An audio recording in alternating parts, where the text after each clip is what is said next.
Ok, bienvenue à tous. Donc, on arrive bientôt à la fin de cette première partie du cours de modèle linéaire appliqué qui est dédié au moindre carré. Euh, je vais faire une petite digression sur un petit point.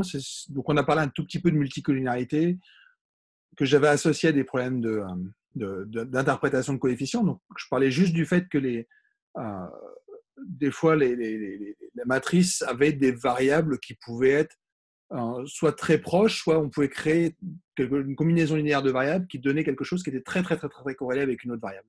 Okay, mais ça restait inversible. Là, on va aborder le cas où l'hypothèse H1 n'est plus vérifiée. Okay, donc, je continue ma discussion en fait autour de relâcher les hypothèses. Encore une fois, c'est une démarche scientifique standard, c'est de dire je fais des hypothèses, je déduis pas mal de choses. Il s'avère qu'avec les 3 ou 4 hypothèses qu'on avait faites, on pouvait dire quand même énormément de choses sur le modèle linéaire. Mais ce qu'on peut se demander, c'est la robustesse de tout ce qu'on faisait et à quel coût est-ce que je peux relâcher certaines hypothèses. Donc, la capsule précédente 15 abordait les MCG, les moindres carrés généralisés, où je disais on pouvait relâcher éventuellement l'hypothèse H2 en disant que la variance de mes résidus pouvait ne pas être sigma 2 fois identité. On pouvait parfaitement avoir une matrice diagonale, voire même quelque chose de plus général. Et je discutais, est-ce que c'est vraiment grave d'ailleurs d'avoir ce oméga? On avait vu que ce n'était pas très grave dans le sens où je construisais des estimateurs qui restaient sans biais.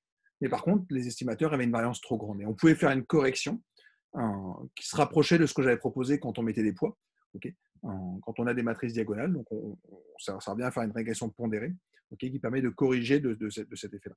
Là, je vais revenir plus précisément sur la multicollinarité dont on a déjà parlé et j'introduirai la régression Ridge qui est peut-être potentiellement à la limite du programme, mais qui intellectuellement en tout cas est intéressante parce que on aura comme ça remis en cause toutes les hypothèses et voir s'il existait des solutions à l'absence de vérification de certaines hypothèses, plutôt de la validation de certaines hypothèses.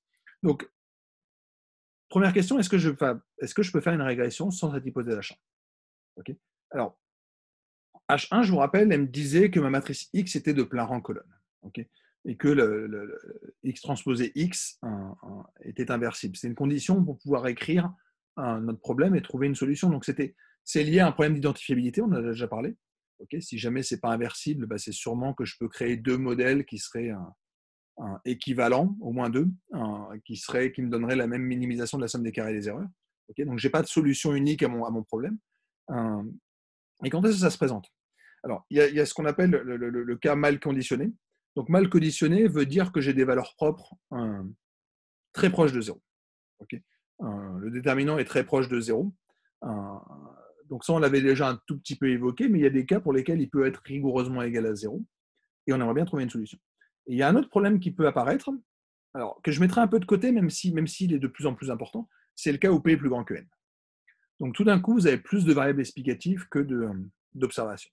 Alors, ça paraît un petit peu anecdotique dans le contexte de l'assurance, mais il s'avère que dans certains cas, on pourrait presque s'en approcher, euh, compte tenu du fait que de plus en plus de compagnies d'assurance enrichissent leur base. Donc, quand on commence à rajouter plein de données, non pas juste sur nos assurés, mais éventuellement sur le quartier où ils habitent, sur leur véhicule.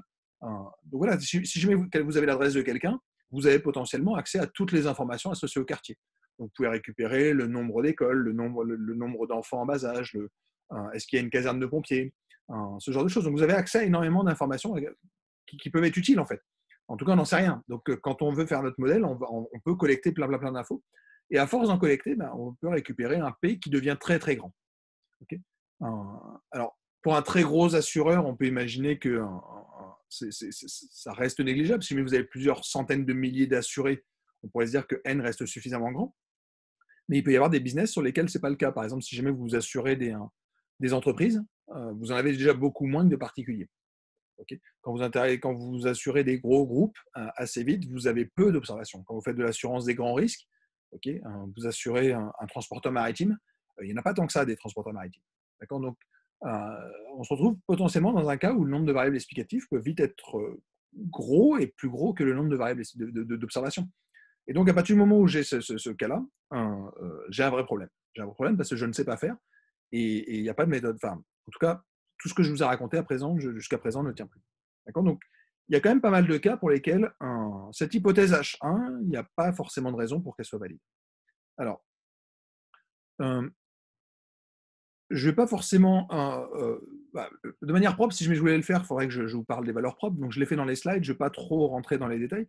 Il s'avère qu'il y a une méthode qui existe dans l'algèbre linéaire, qui a été proposée dans les années 70, qui consiste à dire que, je vais vous le faire sur un petit exemple, si jamais j'ai une matrice M que j'ai envie d'inverser, mais qui est éventuellement pas inversible, si jamais je la remplace par M plus lambda fois identité, alors je peux récupérer a priori, donc si ma matrice de gauche est positive, ok, symétrique positive, d'accord, mais éventuellement non définie, donc je peux avoir des colonnes qui s'exprimeraient en fonction des autres. Si jamais je rajoute un petit quelque chose sur la diagonale, dans ces cas-là, cette matrice-là va devenir définie positive dès lors que lambda est strictement plus grand que 0. Okay. Donc c'est ce qui avait été proposé par Earle et Kennard, qui consiste à dire, bah, au lieu de travailler sur X transposé, X, puisque c'est la matrice que je n'arrive pas à inverser, on peut la transformer un tout petit peu, X transposé X plus lambda fois identité. Okay. Alors, je pense que c'est une réécriture de l'histoire, parce que quand on regarde des interviews de Arthur Earle, il explique un petit peu pourquoi est-ce qu'ils avaient fait ça. Et en fait, la raison pour laquelle ils avaient fait ça, c'est pas exactement celle-là. C'est que ce qu'il disait, c'est que dans les années 70, quand on voulait faire une inverse de matrice, ça pouvait coûter très cher en temps de calcul. Le temps de calcul était précieux et inverser une matrice, même pas forcément énorme, une matrice 10 fois 10. Okay, c'est quand même relativement grand. Et quand on veut, alors je ne vais pas vous faire un cours de calcul numérique, d'algèbre linéaire numérique, mais inverser des matrices, ça peut être compliqué en temps de calcul. Je ne sais pas quelle méthode vous avez appris pour inverser des matrices, mais vous avez celle avec les mineurs, c'est-à-dire les sous-matrices à l'intérieur. Donc on peut dire que ça fait intervenir les déterminants de matrices de rang juste un petit peu plus petits. Et donc, si je peux dire qu'un déterminant 10-10, c'est équivalent à calculer des déterminants 9-9. Et déterminer des déterminants 9-9, c'est calculer des déterminants 8-8. Et donc, comme ça, je peux arriver à des choses que je sais faire, c'est-à-dire des déterminants 2-2 ou 3-3. Mais à chaque fois, ça me fait beaucoup de calculs. Donc, inverser une matrice 10-10, ce qu'il disait, c'est que ça coûtait très cher. Et c'était très long. Et en fait, il s'est rendu compte qu'en faisant cette petite astuce, les calculs pouvaient des fois être beaucoup plus simples et beaucoup moins lourds en temps de calcul. Donc, c'était essentiellement pour cet aspect purement informatique que ça avait été développé, cette méthode à la base. Et en fait, il s'avère que c'est une méthode qui est relativement efficace. Donc, ça consiste à dire, donc je vais revenir, je vais effacer un petit peu, mais ça revient à dire qu'au lieu de faire notre matrice, donc au lieu de notre estimateur par MCO, je vous rappelle, c'était tout simplement un bêta chapeau, bêta chapeau égale x transposé x moins 1, x transposé y. Okay, cette matrice x transposé x moins 1, je ne sais pas forcément l'inverser, je vais mettre mon lambda i au milieu. Okay, donc je vais prendre x transposé x plus lambda i, le tout puissance moins 1, et je vais multiplier à droite comme auparavant par x transposé y. Dans ces cas-là, on a construit un estimateur qui en fait existe tout le temps, quel que soit lambda. Donc si je mets votre hypothèse, H1 n'est pas vérifié, il suffit de rajouter. Il n'y a vraiment pas besoin de rajouter grand-chose. Vous rajoutez un tout petit lambda. Lambda, il peut être à 0,0001 si vous voulez. Votre matrice, elle devient numériquement inversible, et dans ces cas-là, il n'y a pas de souci. En tout cas, numériquement, vous pouvez résoudre vos problèmes d'optimisation. Surtout aujourd'hui, on a des ordinateurs qui savent calculer avec une précision relativement importante. Okay, donc, si jamais vous avez une matrice qui, numériquement, vous dit « je n'arrive pas à l'inverser », vous rajoutez un tout petit quelque chose, et dans ces cas-là, le calcul devient possible. Donc, la question, c'est est-ce que c'est gênant? Est-ce que c'est gênant de faire ça? Alors, ce qu'on peut noter, c'est que il y a un cas particulier quand même, c'est le cas où lambda est égal à 0. Dans ces cas-là, mon estimateur de Ridge, donc cette méthode s'appelle Ridge, c'est tout simplement la méthode par MCO. Okay, donc, on a un cas limite qui est la méthode par MCO, mais qu'est-ce qui se passe si jamais je me décale un tout petit peu? Si jamais je me décale beaucoup, ça va tendre vers 0, ce n'est pas forcément le cas qui nous intéresse le plus, mais on peut se demander ce qui se passe si jamais je me décale un tout petit peu. Est-ce que le paramètre lambda, il a un impact important sur mon estimateur? Et c'est plus intéressant, est-ce qu'il a un impact sur son espérance et sur sa variance? Okay, donc c'est ça qu'on va essayer de discuter un petit peu. Alors, première chose, en fait, l'estimateur qu'on vient de construire, on peut le voir comme étant un problème d'optimisation sous contrainte. Pourquoi? Parce qu'en fait, l'équation qu'on voyait auparavant, donc c'est en fait équivalent à résoudre ce problème-là, c'est-à-dire la somme des carrés des erreurs, tout simplement, à laquelle je rajoute lambda plus la somme des bêta j au carré. Okay, et ça, pourquoi c'est un problème d'optimisation sous contrainte? Parce que cet objet-là, c'est notre fonction objectif, encore une fois, c'est la somme des carrés des erreurs, la somme des carrés des résidus en bêta. Et là, je récupère quelque chose qui va être tout simplement la normale 2 de mon paramètre bêta. Okay, mais ça, cet objet-là, ça a un nom en optimisation, c'est ce qu'on appelle un Lagrangien. Et le Lagrangien, je vous renvoie à votre cours d'économie, de microéconomie numéro 1, L'optimisation sous contrainte se fait par un Lagrangien. Okay, quand on veut minimiser une fonction f sous une contrainte que g est plus petit que quelque chose, dans ces cas-là, on introduit le Lagrangien qui nous dit qu'on fait f de x plus lambda g de x, ce qui revient en fait à avoir un nouveau paramètre qui intervient. Donc l'idée du Lagrangien, c'est quoi? C'est d'augmenter la dimension de l'espace de vos variables. Donc au lieu d'avoir juste x, j'ai x et lambda. Okay, et en théorie, on veut optimiser par lambda. Et si lambda, je vais le considérer comme étant fixe, donc mon multiplicateur de Lagrange, je le vois comme étant un poids que je veux attribuer, une espèce de contrainte. Okay, mais on a un problème d'optimisation sous contrainte, et donc on arrive en fait à l'estimateur qui est indiqué ici. Okay, si jamais j'essaye de minimiser la somme des carrés des erreurs sous une contrainte qui est que la norme L2, donc la somme des bêta g au carré est plus petite qu'une certaine constante, en fait, ce problème d'optimisation est équivalent à résoudre ce problème. Donc en fait, la solution de ce problème d'optimisation sous contrainte, c'est un certain bêta chapeau ridge avec un certain paramètre lambda qui serait une fonction du paramètre delta, c'est-à-dire la borne en dessous de laquelle vous voulez être. Okay, donc c'est exactement le dessin qui est fait en haut. Okay, pourquoi? Parce que les moindres carrés, je vous rappelle que c'est cette belle fonction convexe, hein, c'est une espèce de sac, vous tenez une espèce de sac plastique, puis il va avoir une espèce de forme comme ça. Donc on a les courbes de niveau en vert. Ce que vous demandez, c'est d'être de normes plus petites qu'une certaine constante. Okay, donc ici, j'ai l'ensemble des points pour lesquels B chapeau au carré, c'est-à-dire B1 carré plus B2 carré, est plus petit ou égal à delta. Okay, donc je veux être contraint dans le fait que je suis. Donc ma contrainte, elle me dit je suis dans l'espace bleu.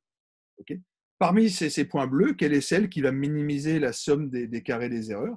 Ben, dans ces cas-là, c'est facile, il suffit de chercher tout simplement le point qui va se trouver ici. Et donc, ça va être mon nouvel estimateur. Donc, mon estimateur par moindre carré était ici. Et en fait, ce qu'on montre, c'est que l'estimateur ridge va en fait tendre vers 0. Donc, quand j'augmente mon lambda, je vais quitter l'estimateur par moindre carré et je vais progressivement tendre vers 0. Donc, il y a un cas un peu particulier qui serait le cas, par exemple, si jamais j'avais, je vais vous le faire en violet, si jamais j'avais une boule qui était relativement importante. Donc, supposons que ma contrainte, elle soit comme ça. Donc, supposons que ça ne coûte pas très cher de mettre des bêtas.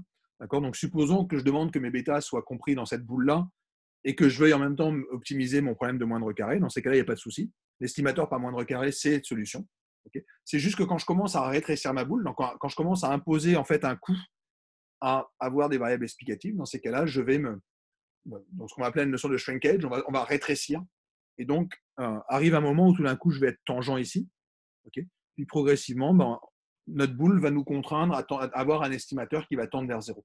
Donc, plus mon delta est petit, c'est-à-dire que plus mon lambda ici est grand, plus je vais tendre vers 0. Okay, donc, c'est ça l'idée de la régression ridge, c'est de se dire que je peux contraindre mon estimateur.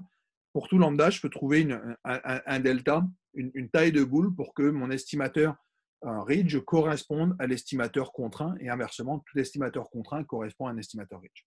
Okay, donc la régression ridge, elle est intéressante parce qu'elle peut être vue comme étant ce problème d'optimisation. Et j'insiste là-dessus, pour ceux qui ne suivront pas le cours qui suit de machine learning et de sciences des données, on verra que cette méthode peut s'adapter à d'autres types de normes, en particulier la norme L1, et on arrivera sur ce qui s'appelle le problème de l'assaut, qui s'apparente à un problème de sélection de variables. Ici, ce n'est pas le cas, d'accord. Mais la méthode Ridge, elle date des années 70, mais elle est incroyablement riche en idées pour construire des meilleurs estimateurs. Voilà. C'est ça qu'il faut retenir, je pense, de cette diapositive. Alors, qu'est-ce que je peux dire sur mon estimateur Ridge? Première chose, il est biaisé. Ça on n'aime pas trop, parce qu'en tant que statisticien, moi j'aime bien les estimateurs sans biais, parce qu'on m'a toujours dit que les estimateurs sans biais, je pouvais contrôler leur variance, donc j'aime bien ça. Okay, donc on a une grandeur pour laquelle il y a malheureusement un biais. Okay, donc le biais, il est de cette forme-là. D'accord. Donc malheureusement, il sera un peu difficile à contrôler, okay, parce qu'il dépend fondamentalement de mon bêta. Okay, mais on voit qu'il y a toujours un biais qui va apparaître. Point intéressant, je peux calculer sa variance. Et sa variance, elle a une forme. Je vous laisse regarder la forme, on s'en moque un tout petit peu, ce n'est pas très important.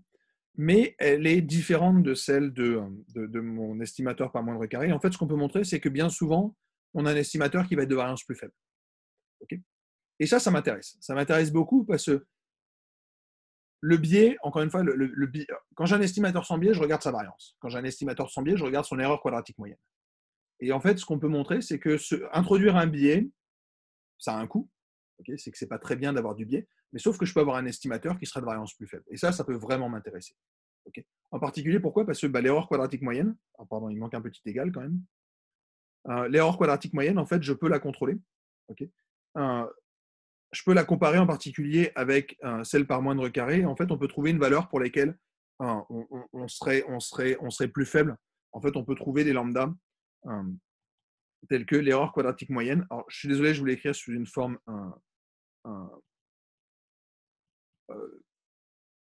matricielle, mais quand je regarde la différence par rapport à l'estimateur par MCO, je peux récupérer une matrice qui sera positive. Pardon, négative. Je vais récupérer un estimateur de variance plus faible. Okay, pas de variance. On généralise la variance puisque j'ai des estimateurs biaisés, donc en fait, je récupère l'erreur quadratique moyenne et je peux le regarder. Okay, donc, je passe cette partie-là parce que ça fait essentiellement intervenir des problèmes. Si on a des valeurs propres, on peut faire des calculs, mais encore une fois, j'avais dit que je passerais les valeurs propres dans ce cours. Ce qu'il faut surtout comprendre, c'est qu'on a cette propriété-là. C'est que je peux trouver des estimateurs qui vont me donner une erreur quadratique moyenne qui est plus faible que celle par moindre carré. Donc ça, c'est génial. C'est génial parce que ça veut dire que introduire un biais, bah, c'est pas très grave parce que ça vous fait réduire votre variance. Je vais vous faire un petit dessin que vous avez forcément déjà vu, mais c'est un problème assez classique. Donc vous avez ici votre droite pour un coefficient. Donc je pars sur un coefficient réel. Donc vous avez un premier estimateur qui est l'estimateur θ chapeau. Donc ici j'ai ma vraie valeur. Je vais supposer que j'ai un estimateur qui sera sans biais mais avec une certaine variance. Donc je vais avoir un estimateur qui va être comme ça. Donc ici j'ai un estimateur sans biais avec une variance qui est grande. Mais en fait, je peux aussi avoir d'autres estimateurs qui peuvent être relativement intéressants. Pourquoi? Parce qu'éventuellement, ils seront un peu biaisés. Ils seront un peu biaisés, donc peut-être qu'ils seront centrés ici. Okay, mais tout d'un coup, j'aurai des estimateurs qui sont de variance beaucoup plus faible. Donc, on a des estimateurs qui sont beaucoup plus précis. Okay, c'est juste qu'ils ne sont pas bien centrés. Mais ça, ce n'est pas forcément très grave. Ce n'est pas forcément très grave parce que si jamais j'étais capable d'approcher ce biais, dans ces cas, j'ai quelque chose de génial. C'est que j'ai récupéré un estimateur qui, en le décalant un tout petit peu, me donne quelque chose de bien plus intéressant que l'estimateur qu'on avait au départ. Okay, donc, on est sur des outils qui sont potentiellement très riches. La seule chose, c'est que ça nous fait sortir de notre zone de confort, qui est la classe des estimateurs sans biais, okay, pour lesquels on sait que la variance, ça ne peut pas être plus petite qu'un certain niveau. Okay, là, ce qu'on est juste en train de dire, c'est qu'en fait, je peux réduire la variance quasiment autant que je veux. Okay, la seule chose, c'est que ça va avoir un prix parce que je vais avoir un biais. Okay, donc, c'est quelque chose que je vous raconte ici. Alors, juste pour vous raconter la petite histoire. Donc, supposons que c'était associé au graphe qui était auparavant. Supposons que vous avez un estimateur sans biais, okay, qui a une certaine variance, un sigma carré. Okay, l'erreur quadratique moyenne, c'est sigma carré. Supposons que je construise un estimateur qui soit. Et exemple classique, prenez la moyenne. Okay, vous avez des observations Y1, Yn. Prenez comme estimateur θ chapeau qui est égal à la moyenne, Y bar. Okay, cet estimateur, vous savez, c'est le meilleur estimateur au monde parce que c'est le maximum de vraisemblance sous hypothèse de normalité, tout ce que vous voulez, c'est un super estimateur. Moi, ce que je vais vous dire, c'est prenons une version un petit peu plus petite. Okay, donc, au lieu de prendre Y bar, je vais prendre Y bar divisé par 1 plus lambda. Okay, donc, au lieu de prendre la moyenne de 5,42, parce que c'est ce qu'on avait observé, je vais diviser par un petit quelque chose qui est plus grand que 1. Donc, je vais prendre 4,7. Okay, donc, je vais prendre quelque chose d'un peu plus petit. En fait, ce qu'on peut montrer, c'est que si jamais je fais ça, forcément, je vais avoir un estimateur biaisé. Pourquoi? Parce que le biais, on le connaît, il est tout simple. C'est tout simplement l'espérance de θ divisé par, enfin, l'espérance de θ tilde, qui est cet estimateur que je construis, pardon, c'est l'estimateur que je construis en trafiquant un peu mon estimateur θ chapeau. Il va être biaisé, okay, il va être plus petit que mon vrai θ, mais ce n'est pas très grave. Pourquoi? Parce que ma variance, ça va être plus faible. Mon estimateur a un biais, mais de variance plus faible, mais en fait, on peut montrer que l'erreur quadratique moyenne est cette forme-là. Et en fait, cette erreur quadratique, on peut montrer qu'elle peut être plus petite que sigma carré. Okay, donc ça, c'est intéressant parce que je suis juste en train de vous dire que votre moyenne, elle est intéressante, mais c'est juste que vous pouvez faire des estimateurs qui sont meilleurs que la moyenne, tout simplement en faisant de shrinkage. Donc ça, alors, ça peut paraître surprenant. Après, ce n'est pas non plus si surprenant que ça si jamais vous vous souvenez du cours de crédibilité, puisqu'en fait, c'est exactement l'histoire que nous raconte la théorie de la crédibilité, c'est que des fois, ça peut être intéressant de faire du shrinkage de nos opérateurs, de nos moyennes, et donc de les contracter, de les rapprocher en l'occurrence de 0 ici, mais de manière générale, de la moyenne du groupe. D'accord, donc, quand on a un groupe total avec des sous-individus, on ne va pas prendre la moyenne des individus, éventuellement, on peut faire des pondérations. Okay, donc, c'est lié à ce genre de propriété. D'accord, donc, des fois, c'est intéressant de trafiquer un petit peu nos estimateurs de moyenne, donc de ne pas prendre Y chapeau, mais Y bar, okay, comme estimateur de la moyenne, mais peut-être de le shrinker un petit peu, de le rétrécir un petit peu.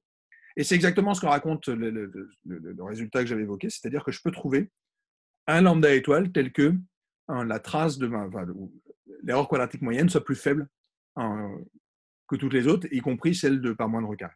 D'accord. Donc on peut construire des estimateurs qui auront une erreur quadratique moyenne plus faible. Alors comment ça se fait en pratique? Je vais juste vous montrer, il y a deux librairies, enfin il y a au moins deux qui le font sous R. Il y a une fonction qui est dans la librairie MAS qui s'appelle LMRage, qui est un peu dépassée, je vais passer, je ne vais pas en parler ici.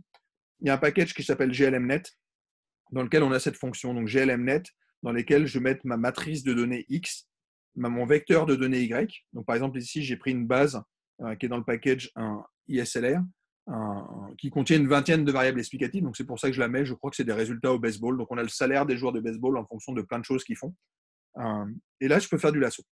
Pardon, je peux faire du ridge. Je peux faire du ridge, il suffit de spécifier alpha égale 0. Je ne vais pas rentrer dans les détails parce que, encore une fois, je ne vais pas vous faire les méthodes de pénalisation dans ce cours. Je veux juste vous présenter ridge pour vous expliquer ce qui se passe. Okay. Donc ici, j'ai mes différentes valeurs de lambda. D'accord. Donc j'ai mes lambda qui sont ici. Et donc mes lambda, donc quand mon lambda est très proche de 0, donc quand mon lambda est très très faible, je récupère des valeurs qui sont en fait ici des estimateurs par moindre carré. Et c'est juste que je vais les shrinker. Donc quand je vais introduire ce lambda, donc tout d'un coup, mon coefficient ne sera plus l'estimateur par moindre carré, mais il va avoir tendance à se compresser pour tous vers 0. Okay. Mais on voit des choses qui se passent entre les deux, c'est-à-dire qu'il y a des coefficients qui, il y en a ici qui commencent à décroître, puis hop, il va tendre vers 0 tranquillement.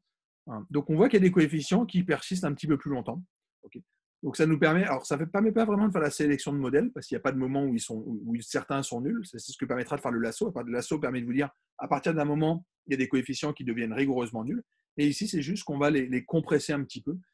Mais cette compression, elle introduit du biais, mais en même temps elle réduit la variance. Et c'est ça qui est intéressant. Okay.